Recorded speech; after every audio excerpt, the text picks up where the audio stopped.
Okay, there's three things I want to point out. One is, if you just look at your hips here, they're turning, and then right about here, they completely stop turning, and the rest of the swing, I mean, you can just see from here all the way to there, the hips just do not move.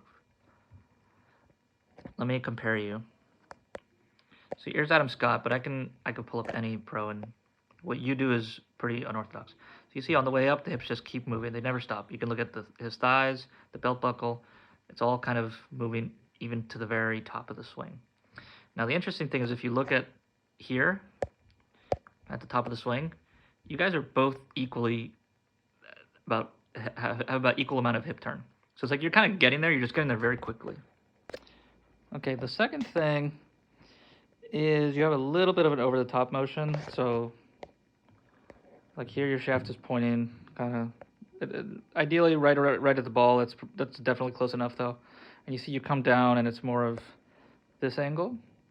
Another way to look at it is you can see, put a circle on your club there, it moves way to the right. And that isn't just because you're completing your backswing. Your whole body's kind of dipping down, which may be part of the reason you're going over the top. It's kind of dragging the club forward. So generally you want your swing shape to be like up and back down like this, or up and kind of around. And generally the feel should be kind of like this. So a good drill is, some people talk about trying to fix over the top like down here, like try to hit it this way or whatever, but I don't like that. I think you should start thinking about it up here at the top of this backswing by trying to swing the club this way. Like one good drill is to try to hit a hook, like really try to get the ball to do a full hook, and you'll probably end up just hitting a regular draw. There's lots of ways to treat over the top swings, but I think thinking about it at the very top of the swing, like think about the club coming back this way, think about your arms and your hands coming down this way, is better than think about, you know, something at the very end of the downswing at the impact, because at that point I think it's too late. The third and final thing is early extension. If you don't know what that is, I'm going to draw a line on your butt there and a line on your spine. So as you spin, your butt kind of goes right to that line, which is good. And then on the way down, you see your butt comes off that line. And now your spine is more like this angle, more vertical, right?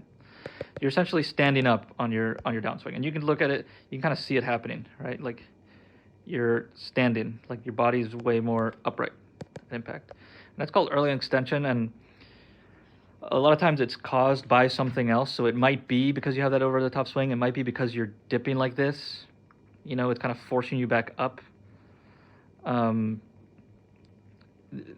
I don't necessarily want to diagnose it because there's a lot of causes, and I deal with early extension myself, and it's like, you know, but there are 10,000 early extension drills on YouTube and a lot of ways to cure it, and I would just try a bunch of stuff. But what you want to see is, you know, your butt to stay on that line all the way through. Here I got Adam Scott pulled up, so I'll just show you his. But I'm going to draw a line there on his butt, and you'll see at impact, see how that left butt cheek goes back and touches the line, right? And he kind of maintains that spine angle. He's not like standing. Pretty much the same angle there, kind of keeps it all the way down. You know, maybe a tiny bit of a shift, but, you know, not as bad as yours. So the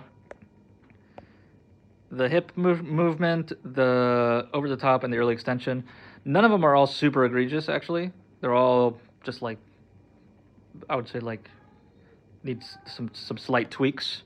You're not terribly over the top. You don't have terrible overextension either. So, okay, yeah, that's it.